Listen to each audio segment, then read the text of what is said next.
right, Kathy, I think you are live. Okay, I hereby call to order the regular Planning and Zoning Commission meeting of Thursday, December 15th, 2022 at 5:30 p.m. It's a hybrid meeting. The live part is in Rebecca Hall. At this time, we have Charles and Kathy in person. By Zoom, we have Todd and Lachey. I'm not sure if Angela will appear or not.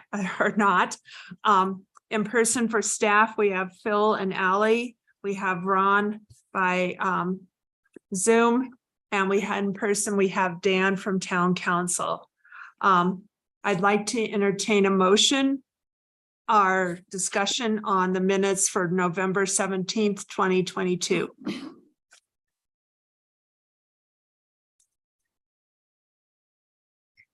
I guess I'll make a motion. I wasn't there, but Yeah. I'll make a motion to approve the minutes of November 17th, 2022 of the P&Z meeting as presented in the packet. Is there a second? Second by Lachey.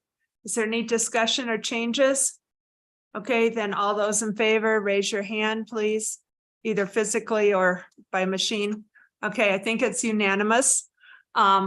Okay, and then I was the one that did the November 18th, 2022 minutes. So at this moment time, I will approve the joint planning and zoning commission chair and historic architectural review commission chair meeting of November 18th, 2022 minutes as presented.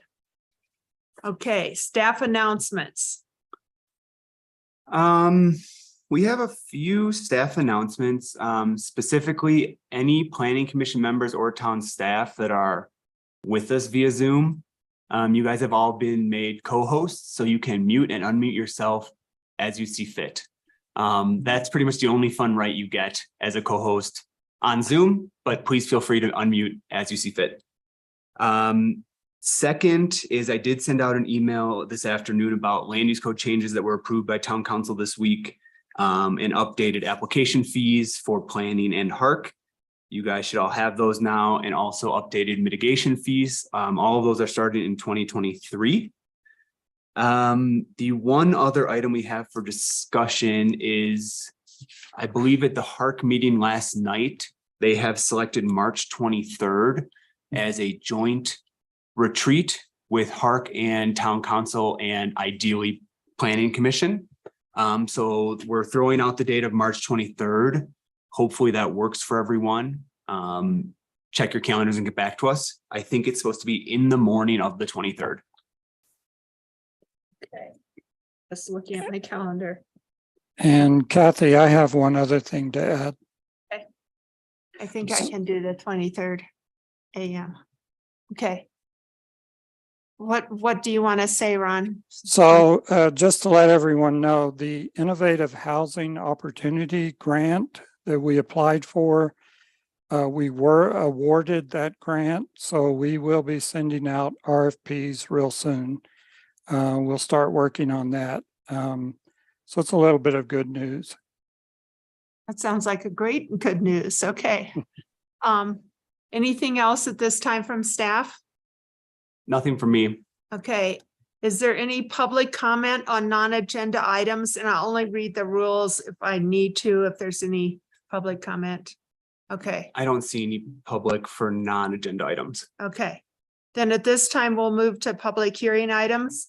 The number one, project title 123 East Gregory and Lot A variance and minor subdivision. One, some consideration of variances to land use code section 3-205.C.1.A minimum lot area of 2,500 square feet. Land use code section 3-205.C.2 minimum lot width of 25 feet at their narrowest point, and land use code section 3-205.C.3 minimum lot frontage of 25 feet per lot. And two, consideration of a minor subdivision to allow the relocation or adjustment to an existing property line and easement pursuant to land use code section 6-402.C.2 and 4 and 6-402.C.3. Legal description, lot 32A, replat of lots 30, 31, and 32, Block A, all subdivision to the town of Telluride, according to the map recorded July 12th, 2000, in plat book 1, page 2757, County of San Miguel, State of Colorado, and Lot A according to Block B, North Telluride, recorded June 1, 1982, and plat book 1 at page 393, and the official certificate of replat recorded June 1, 1982, in book 399 at page 315, County of San Miguel, State of Colorado. Address is 123 East Gregory and a vacant lot. Zone district is historic residential. Owner is the Mulligan Family Trust at 123 East Gregory, and Sarah and David Holbrook at Lot A. Applicant is Chris Perpar of Shiv Architects. Staff member is Phil Taylor. And I'll just say, I live near here. I don't live too close. Various neighbors have tried to talk to me about this. I've told them they couldn't talk to me. I built a house that used to be at 123 East Gregory, so I know the property, but I don't think I'm conflicted. I built that house in 1984, so it's a long time ago. Yeah, and I know it's gone. I can see that when I walk by. So yeah. So anyway, I just wanted to put that out there if anyone feels like I should be disqualified, but I don't feel like I should be. Okay, then Phil, do you want to start? I do, yes. Thank you for that great introduction. Hopefully you don't read the legal description more than once. Yeah. So as just introduced, this is a request for 3 specific variances to land use code standards. And if the variance requests are approved, the applicants would then go through a minor subdivision to allow a relocation of an existing property line and easement. This is sort of a vicinity map of 123 East Gregory on the left and vacant lot A on the right. So just some basic property information that is applicable to both lots. It's not within a mapped flood hazard zone. There are 2 different geologic hazard zones on site. A portion of the property is in generalized slopes over 50%. And then the southern portion of the lots is in potentially unstable slopes under 50%. The insert on the bottom left shows where that is sort of bisected on the southern portion. As just discussed, the existing condition survey on the left was submitted with this application. It showed an existing 2-story home and some decks. The image on the right is the site today. They have demolished the home in preparation for new construction. The lot did receive HARC approval. However, they will be submitting a application to amend those HARC plans based on the location of the new property line if approved. Here is the existing condition survey for Lot A and a photo of the site. You can see the steps are still there. Other than that, there's not a ton of development on the site. So I wanted to provide a brief background on how the subject properties were created, because I think it's going to be really helpful as we decide if the replat can move forward or not. So this is the 1982 replat for Lot A. The main thing we're interested in is this top right corner image, which shows the new replatting of the lots. This was done in 1982.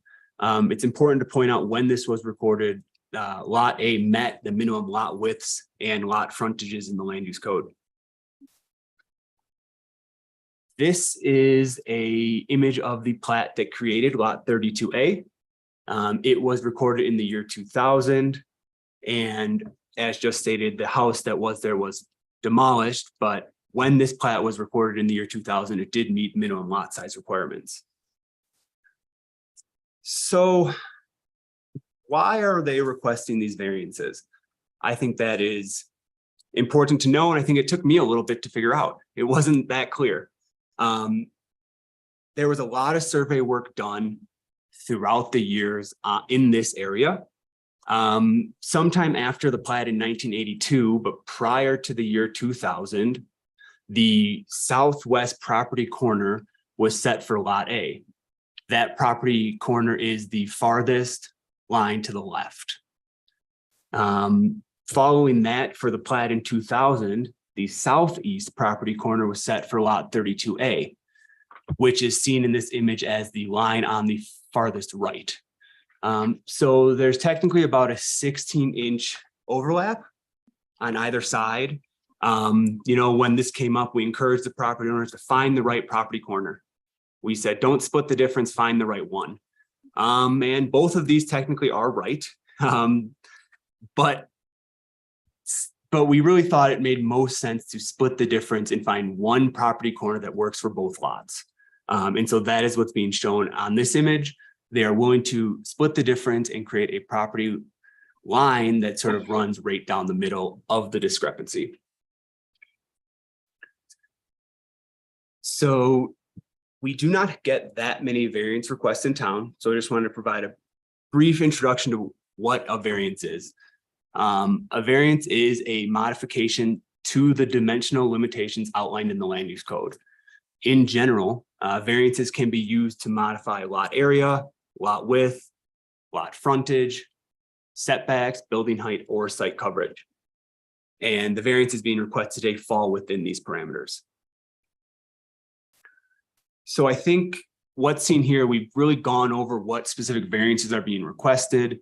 Lot 32A is requesting a variance to the minimum lot area of 2,500 square feet.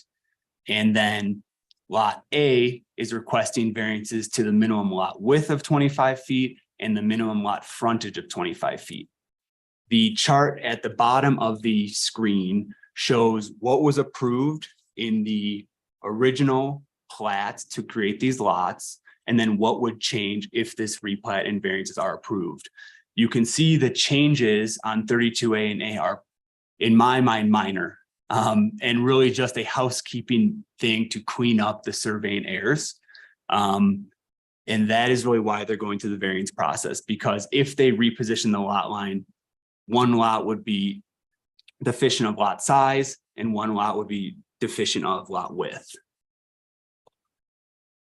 So here are the variance review criteria used to determine if a variance should be granted. There's 4 very specific criteria that must be met. It's not some, all of them must be met. And they're seen here. If the uses are allowed by the zone district, if there would be an unnecessary hardship, if the provisions of the land use code were literally enforced, or if the circumstances found to constitute a hardship were not created by the owner. And then finally, if the variance would have unreasonable negative impacts on the adjacent property owners. We have concluded as town staff that all 4 of these variance criteria can be met. The uses being proposed are uses allowed by right. Lot 32A has started construction on a new single family home, and lot A is vacant. This is an unnecessary hardship for the property owners. They did not cause this issue. They are not requesting smaller lots than allowed for anything other than just to clear up a surveying error. And again, it was not self-imposed by the current property owners. They bought these lots with the thought that they were land use code compliant.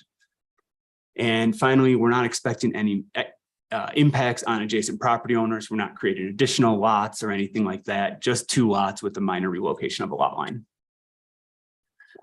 So here is the proposed replat. I know that's kind of hard to see. So here is a bit more zoomed in. You can see the 2 lot lines being vacated and the new lot line being created. Per the land use code, this replat qualifies as a minor subdivision. Most likely could have been done administratively, but we think because the variances is being presented to you guys in a public hearing, you might as well see the full picture and see what would happen if the variance is approved. And finally, staff is recommending approval of the requested variances and the required minor subdivision. Here is the proposed motion for the variances. This is the same as in the staff report, has not changed. Here is the proposed motion for the minor subdivision. And that concludes my presentation. Thank you. Okay, is there any board questions for Phil at this time? No. Okay, Chris? Christopher Barton, architect, thank you. I Um, don't think I have anything to add to that presentation. Unless you guys have any questions for me. It looked like a survey error that could have been done over 30 years ago. And it wasn't really identified until we were about to shore. So I'm glad it happened now.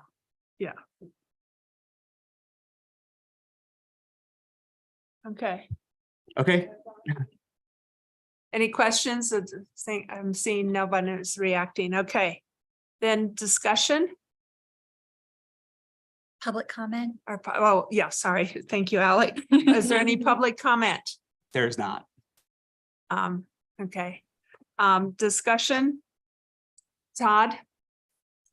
Yeah, this is one of those, how do we correct the errors of the past and not blame anybody? And it seems like to risk using the wrong analogy, a no-brainer, or somebody had no brain, but we're gonna fix it.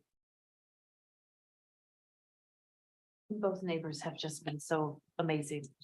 Yeah. So we're lucky. Yeah, my whole neighborhood is riddled with 3-foot discrepancies and surveying. So my one comment. I want to have a discussion about surveying after this, but it's not relevant to this project. Yeah. Any other discussion? Questions? Okay. Then at this time, I'd like to entertain a motion first on for the variance. Todd? I move to approve the following variances at 123 East Gregory, described as the replat of lots 30, 31, and 32, Block A, Hall's addition to the town of Telluride, according to the map recorded July 12, 2000, in Plat Book 1 at page 2757, and Lot A, described as the replat of lots 33, 34, 35, and 36, Block A, Hall's subdivision, and lots 10, 11, and 12, Block B, North Telluride, recorded June 1st, 1982, in Plat Book 1 at page 393, and the certificate of replat recorded June 1st, 1982, in Book 399 at page 315. County of San Miguel, State of Colorado, with conditions pursuant to Land Use Code Article 6, Division 2. 1, a variance to the minimum lot size of 2,500 square feet as outlined in LUC 3205C1A for Lot 32A. 2, a variance to the minimum lot width of 25 feet at the narrowest point as outlined in LUC 3-205C2 for Lot A, and 3, a variance to the minimum lot frontage of 25 feet per lot as outlined in LUC 3-205C3 for Lot A. This approval is based on the finding that all 4 variance review criteria at LUC 6-204A D, A through D, and the purpose of LUC 6-201 have been met, with the specific findings set forth in the staff memo of record dated November 30th, 2022, and with the following conditions. 1, consistent with LUC 6-202H, the variances standing alone shall not constitute a site-specific development plan for the purposes of vesting a property right.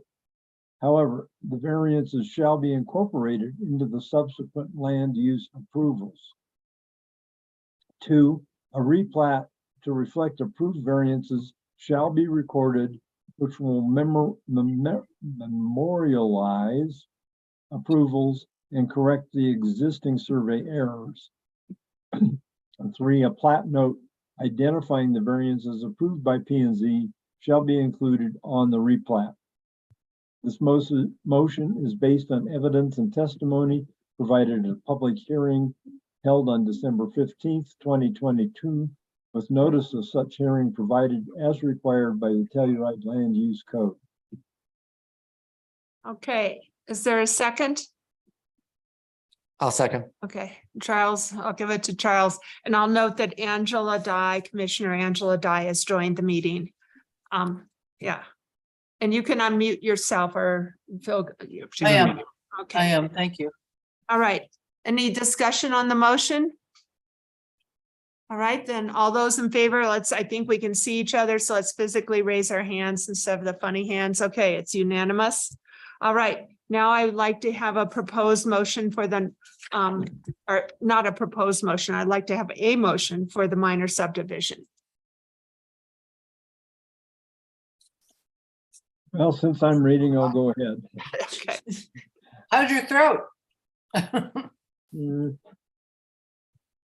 I move to approve a minor scale subdivision at 123 East Gregory, described as the replat of lots 30, 31, and 32, Block A, Hall's addition to the town of Telluride, according to the map recorded July 12th, 2000, Plat Book 1 at page 2757.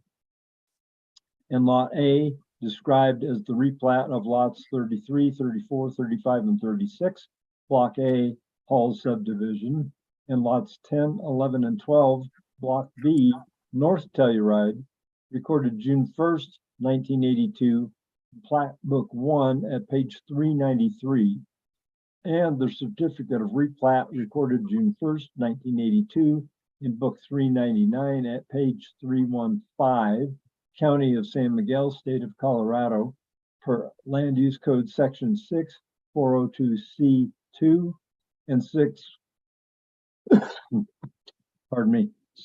6402C3 to allow relocation or adjustment to an existing property line and easement based on the findings set forth in the staff memo dated November 30th, 2022. This motion is based on evidence and testimony provided at a public hearing held on December 15th, 2022, with notice of such hearing provided as required by the Telluride Land Use Code. Angela seconds. great. Any further discussion? Okay, then all those in favor, again, raise your hand so that Zoom people and real people here, okay? Thank you, it's unanimous. All right. Then we will have to find my agenda here. We will move on to board and staff discussion. Thank you. And Thanks, Chris. what I want to bring up when I was reading our packet for this is the frustration I had as a builder, and then I am having today seeing this mess that I didn't know for the longest time, probably 25 years or longer, that the surveys you got when you set your corners and you set the corners of your foundation to build this building are kind of semi-casual. They're expensive, but they're semi-casual. They are not something that Lachey probably knows about this. Maybe all of you do. It's called ILC or something. Then when you go to sell the property, then they shoot in all the corners, super serious. They show all the adjacent buildings, the corners of the building, and you find out, oh, the fence that was just built for $20,000 is on the neighbor's property. And the surveyor is like, oh, well, I didn't do an ILC. And so I would ask them to do ILCs on our construction projects, and they would not. I think the town, needs to require a higher level of surveying. When you start building some house, I mean, an inexpensive house in Telluride is $500 or $600 a square foot these days. When you start building, Yeah, I was that's an gonna say. inexpensive modular affordable house, or something. When you start building one of these houses, you should have the real corners. You should have the real corners of the lots. And I mean, there was scary stuff going on when I moved here in the way of surveying, and it got much better when some real surveyors came to town. But I think it's way too serious to have these casual surveys. And And just to know, can I chat? You guys Yeah, are just having yeah, a the session, yeah. But done, so the Holbrook's brought theirs first and was done by a certain surveyor, and then I had Foley's come and do it, and so both of these people thought they had the correct corners. Yeah. And then Sarah, I believe, and she's still on there, is the one that's like, that's not your corner, and I thought, that's not possible, right? I mean, so it had been in error for so long, and I wonder if we're just assuming taking the ILC and not really going and redoing the survey. Do you know what I mean? Because most of the surveys have worked with the same company, and so everyone's just taking the points and not really Yeah, and I, surveying the points. yeah, And it's, yeah, anyway, I don't, it's a mess. I told David Foley for my block, the north side of my block on Gregory, one time he was working up there. I said, you need to fix this. You need to make sure every lot's 25 feet wide. You can't have any other smaller dimension. And my lot was always this weird, really weird split with the people just to the west of me. And you need to make sure we're only 100 feet deep. And you need to make sure every lot has 2,500 square feet. And if you need to space, just take it out of the part of Willow that will never get built. And he got really mad at me for saying that, but that would have fixed some problems. I mean, I think we're all using the same corners up where I am, but I don't know when they get down close to Sarah and David's duplex. I don't know if that lot is going to get squished because it's, it's crazy, and it is all mostly the same surveyors now. And I bought my house with 3 different surveys. I could have my house move around on my lot at will. I brought things to Hark. And then, I just brought in the survey that worked. It was great. So we need, Old school Kathy. that's old school. That was a long time ago. It was in the 1970s. We need to have some tighter control on this because our lots are really small. It's really hard to design a good house at 19 feet wide. It's much harder to design an 18 or 14 foot wide house. And the prices are so high that we need to require a whole different level of surveying to when we start building, or better before the architect picks up the pen and starts charging the money to design. If you have to design a near house, you need to know that then, and this caused a whole redesign for the Mulligans. Yeah. We have to go back to her. Yeah, I mean, I did have an architect tell us, well, we mismeasured the historic house, just make the inside 6 inches smaller somewhere. Leave it up to us to figure out where.